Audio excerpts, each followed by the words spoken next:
Sharpening the knife, try to keep the angle of the blade to the stone at 25 degrees.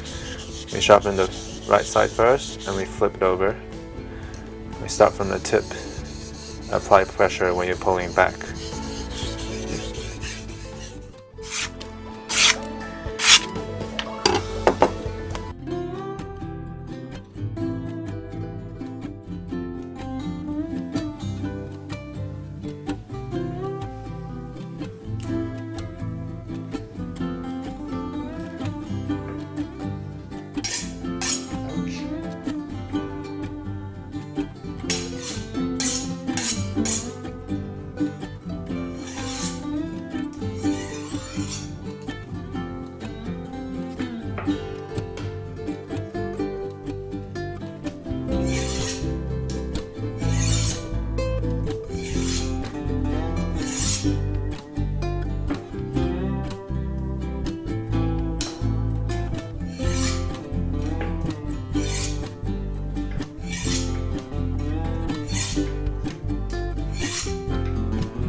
So it's important if you've got decent knives to keep them sharp, because you're far more likely to cut yourself with a blunt knife than you are with a sharp knife. So for that reason I have quite a selection of steels for sharpening, and learning to actually sharpen took me quite a long time.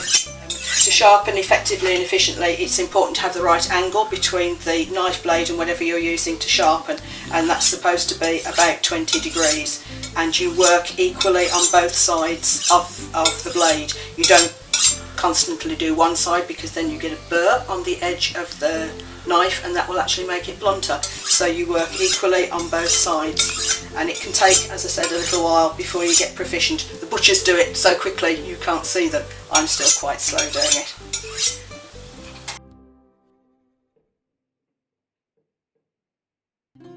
Your knives are an essential tool and they make your job much easier when they're sharp. So let's talk about how to keep them sharp and then how to store them once they are sharp. There are 3 ways that I recommend you sharpen your knives. The first is take it to a professional. Try your local hardware store, or better yet, your local gourmet kitchen store. Oftentimes they offer the sharpening surface at a nominal fee. The other 2 ways are by using a handheld sharpener that you can keep at home, or an electric sharpener. Let's have a look at those methods. This is a handheld sharpener by Wusthof, and I really like this one because I'm left-handed. It works as well for a left-handed person as it does for a right-handed person. You can pull the blade through either direction. It also has slots for both standard European knives and Japanese knives. Japanese knives have a more delicate, slender blade, and so you need a slightly different slot to pull them through. So to sharpen a knife, you have 2 slots. One is labeled coarse, the other fine. Always start with the coarse slot for a dull knife. Pull the knife towards you, starting with the heel and going all the way to the tip. Continue to do that pretty gently until you feel a burr or a little rough spot starting to form on the edges of your knife. Once you feel that, you move over and start using the fine side. This is going to hone your knife and remove that burr, just leaving you with a really nice sharp blade. This is an electric sharpener by Chef's Choice. It's their commercial variety. This also has 2 slots, one coarse and one fine, but it sharpens each side of the blade separately. So you start by pulling it through and sharpening the right side of your blade, doing it again and sharpening the left, backwards and forwards on the coarse side until you feel the burrs, and then you hone it again, left side, right side, right side on the fine side. So what you do is you make sure your blade gets all the way down to the turning wheel and pull it through, just like we did on the handheld. But you want to do it again on the other side. We're sharpening both sides of the blade at different times.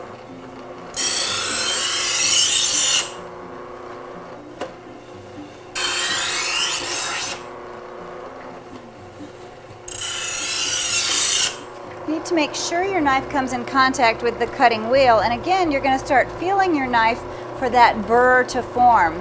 Once you feel it on both sides of your knife, move over to the fine side and do the same thing again on both sides of your blade, the left side and the right side. And you do that until the burr is removed. The duller your knife is to start, the more pulls you're going to have to do through your sharpening device. But it's worth it. You get this beautiful sharp knife that makes cutting a breeze and completely effortless. Take care of your knives between sharpening by honing it on a sharpening steel. Let's have a quick look at that method. This is a honing steel. You want to use it every time you pick up your knife before you start to cut. It will keep your sharp knife sharp, but it won't sharpen a dull knife.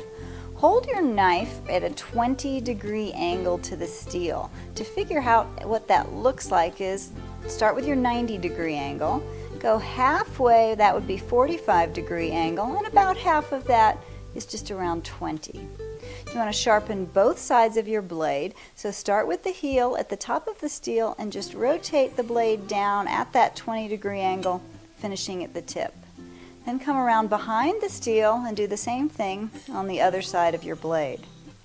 You don't have to be fast about this. Start slow, practice. It's important to keep that angle consistent, and you just want to do this a few times to get the burrs off of your knife and keep your sharp knife sharp. The other method to hone your knife is to hold your steel just like this. You've got a nice big handle. Make sure all of your fingers are safely below that.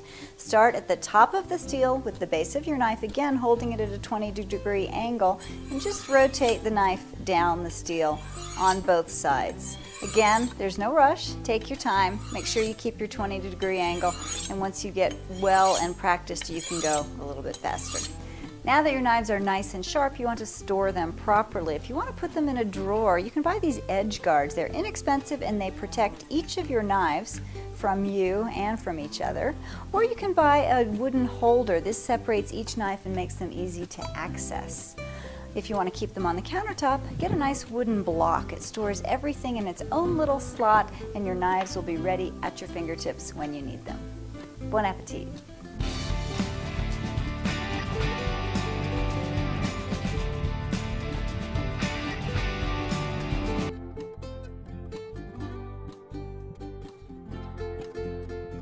How to pick out a knife that works for you. Now you can see I have a huge array of knives, and these, yes, are all mine, and I work with all of these. But that doesn't mean that you have to go out and spend thousands of dollars on super fancy knives. What it means is you need to pick out a knife that works the best for you. Now how do you do that? The key is the weight and how it feels in your hand. You want to feel, though, that you've got complete control over your knife, so that whether you're slicing, dicing, julienning, making a chiffonade, that you're doing it with a knife that works well and feels comfortable in your hand. And how do you hold a knife to know whether it's comfortable for you? Basically for me, is you hold it, you grip it. Notice that I have my fingers here and my 2 fingers, my thumb and my second finger gripping here. This gives me total control, so that when I'm cutting a product, I am in control of my knife. Even though I have thousands of knives, not really, whatever you see here is what I really have, you only need, and we only use, probably 3 every time that we cook in the kitchen. For me, what I always like is my boning knife. Notice how it's very flexible with the tip. It gets and fillets fish up against the bone. Sometimes if I want to cut chicken and I'm intricate and I go down, I use this knife. That's one of the knives I use.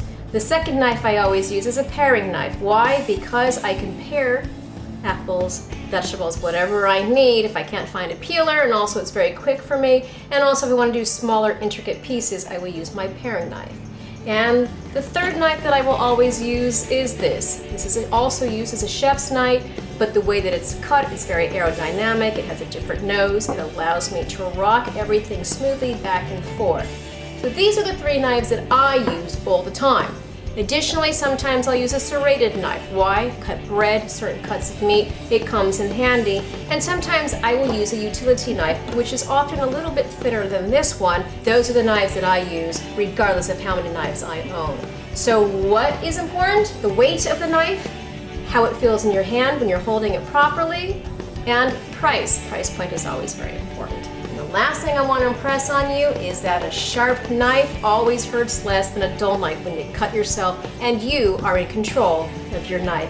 Always respect your knife. What really is this tool that I'm holding in my hand? This is called a knife steel, and what that means is you're actually honing your knife. Sometimes after use, your knife becomes like little shreds and shards, much like you would see on a chopstick when you break it apart.